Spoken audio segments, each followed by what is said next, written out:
So you wanna be a picture book writer, then you gotta write picture books. And you're gonna need a bucket load of bright ideas for titles, plots, and hooks. If you're partial to prose or you're raring to rhyme, then repeat after me, it's a challenge, but I'm gonna tackle each story 1 month at a time with 12 by 12.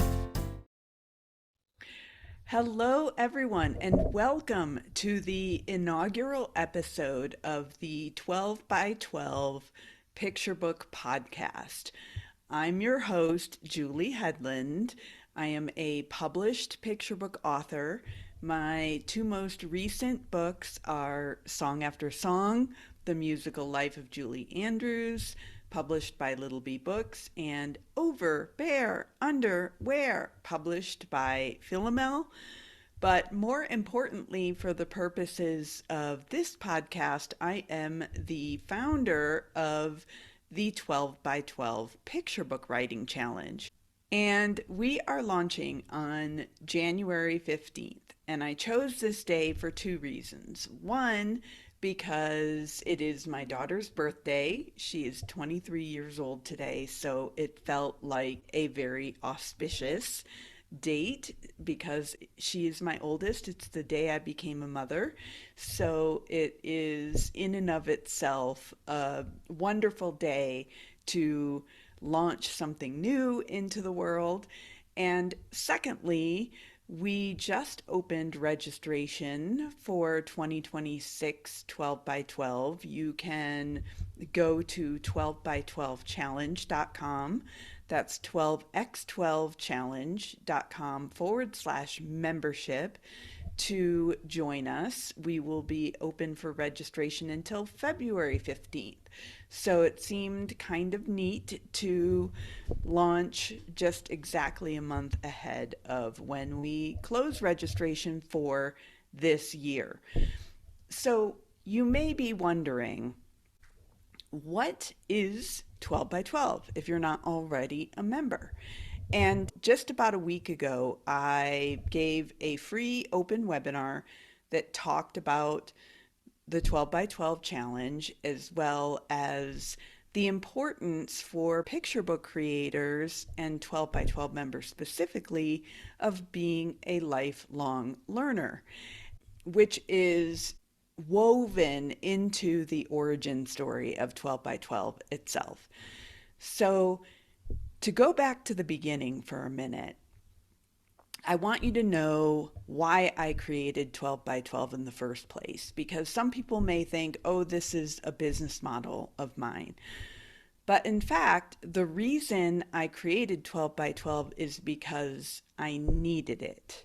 I was a young, pre-published picture book author, and I was not acting like a lifelong learner. I was acting like I knew everything there was to know about writing and publishing picture books, which was very far from the truth. At the time, I had about 2 or 3 manuscripts that I had written. They were inspired by my kids, who were very young at that time.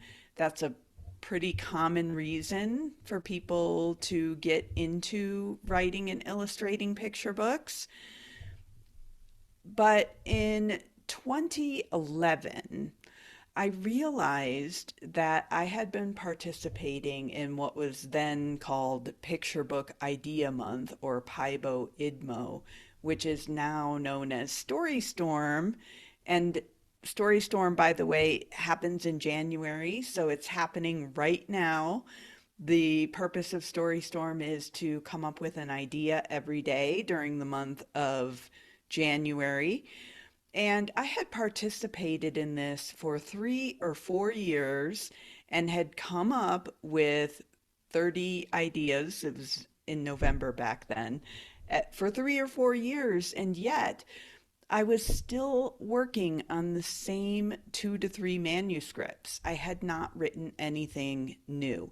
And I realized by now I had been in and around writing long enough to know that I was going to go nowhere very quickly if I didn't change my approach. And I realized that in order to get better, I needed to write more. It was that simple. I needed to step away from my obsession with these 2 to 3 pieces that, by the way, none of which ever got published. I've had other books published, but none of those three have been published because they weren't meant to be published. They were books that were worthy and that I learned a lot, I cut my teeth on, but they weren't the kinds of books that were going to get published.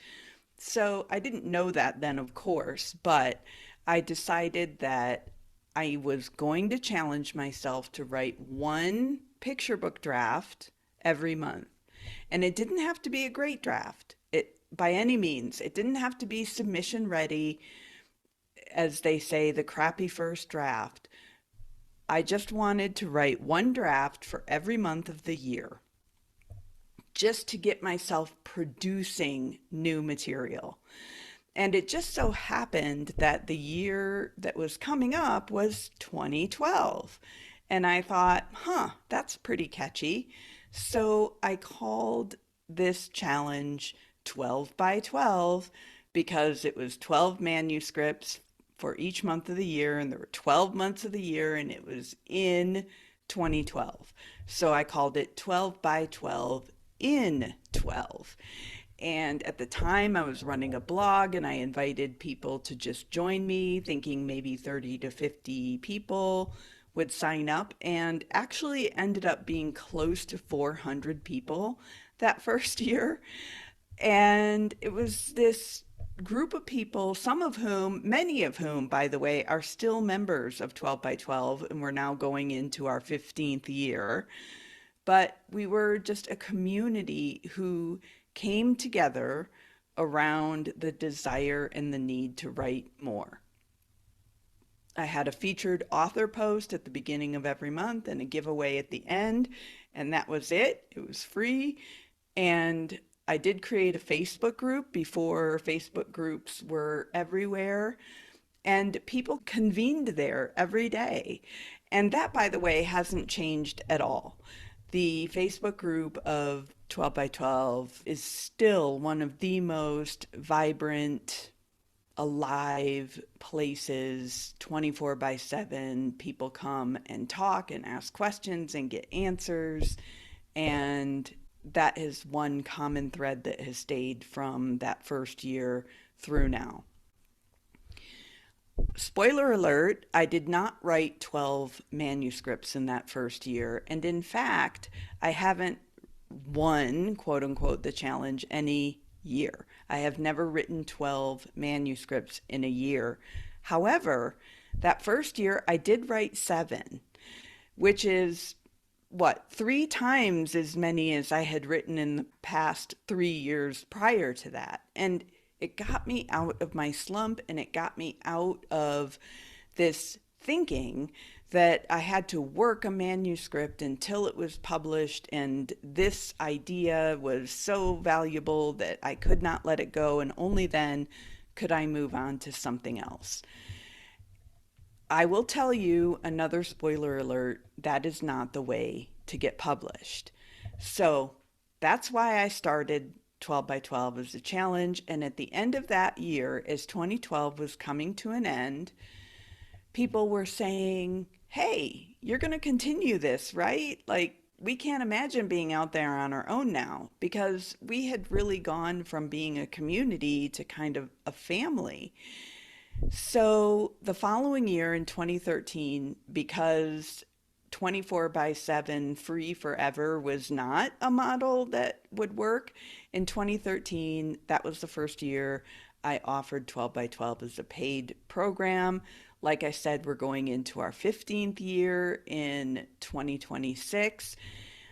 And this podcast is brand new, but I can tell you that way back in 2012, that starting the 12 by 12 challenge was and is the best thing I have ever done.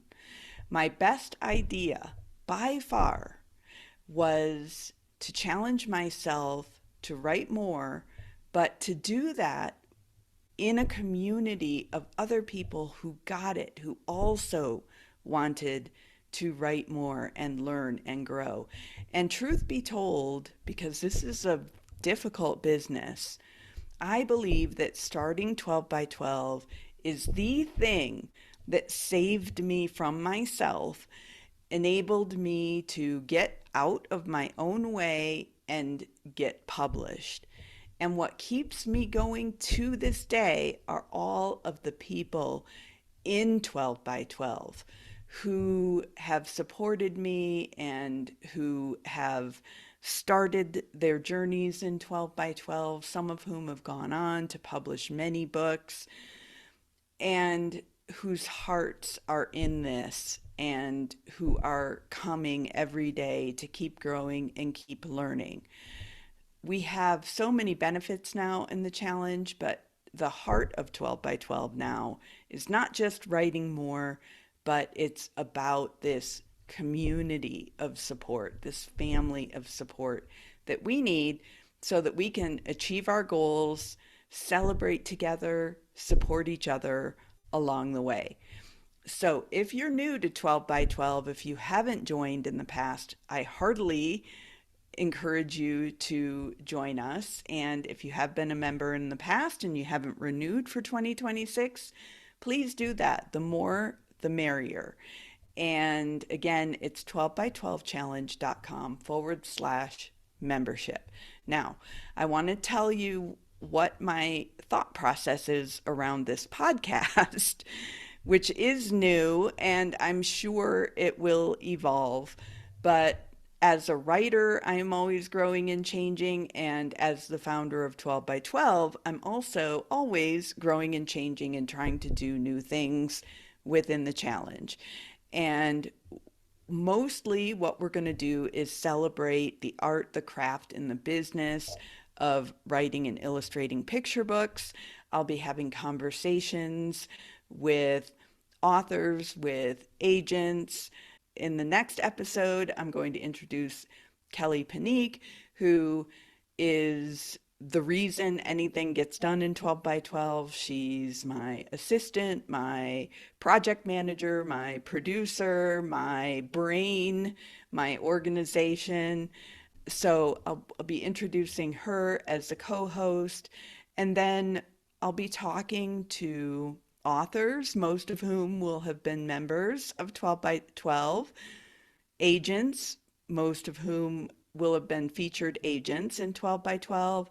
We'll have extra conversations with webinar speakers, and ultimately really just coming together for the love of picture books in the hopes that everyone, no matter where you are in your writing and or illustrating journey, you will be inspired to imagine the possibilities and create more and inspire children.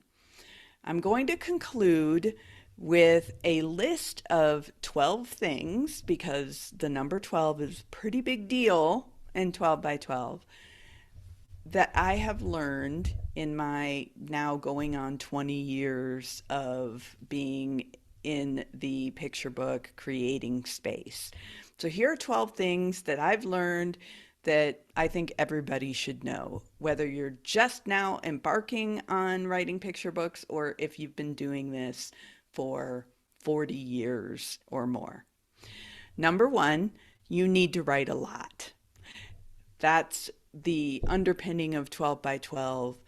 Most of what you write isn't going to get published, because as you grow as a writer, you're going to learn once you've written something if this is something that you really want to commit to or not. So you'll probably abandon quite of the things that you start. And much of what you write, you won't submit, or if you do, it will get rejected. And this is why, you have to, in order to make lightning strike, you have to constantly be producing new work. Number two, this is a cliche, but it's very true. Creating picture books, writing and illustrating picture books is a journey, not a destination. If you are focused on the outcome, i.e., whether you get published or this book gets published, it's whether you win awards and so on, you will always be miserable. You need to love the process. You need to love the craft of writing or the craft of illustrating, the love of expressing yourself in this genre, because that is what will sustain you. You don't ultimately have much control over the outcome, but you do have control over the process. And that's the journey, and you need to love the journey. And speaking of the journey, number 3 is your path is your own. It might be much longer than someone else's path. It might be shorter. It might be, you might have fewer books or more books or whatever, but what the path that you're on is your own. You cannot try to follow someone else's or to mimic someone else's. And if you try to compare your path to someone else's, again, that is the straight road to misery. Okay? And for every minute that you're comparing your own path to someone else's is a minute that you're not walking your own path. So just know that what is happening for you in your picture book career is exactly what needs to happen right now. And trust that if you keep going, you will proceed. I'm not going to say if you keep going, you'll get there, because we've already talked about it's a journey and not a destination, but you are where you need to be. Number 4, remember, this job, this career is not about you. It's not about your desire to get published. It's not even about you making money or having success, although those are things we hope happens. This is about the children that you're writing for. This is about your child reader. And if you keep that in the back of your mind, it will help you get going when the going gets tough. Number 5, your job is not to teach a child a lesson, but to make them feel something, to validate them, to make them feel seen and understood, and yes, entertained. If there is, only when you compare that line where you were last year to the line where you are this year, you can only see it once you're looking from the future, so to speak, or you're comparing it to your past. So lots of times you're going to feel like you're spinning your wheels. And that's why it's important to celebrate and acknowledge every step that you take in this journey that moves you forward. In 12 by 12, this is why we do dance parties, quote unquote, in the Facebook group every week, to celebrate that maybe we've revised one sentence. Maybe we read a mentor text, a picture book that inspired us. Maybe we interviewed an expert for a picture book that we're writing.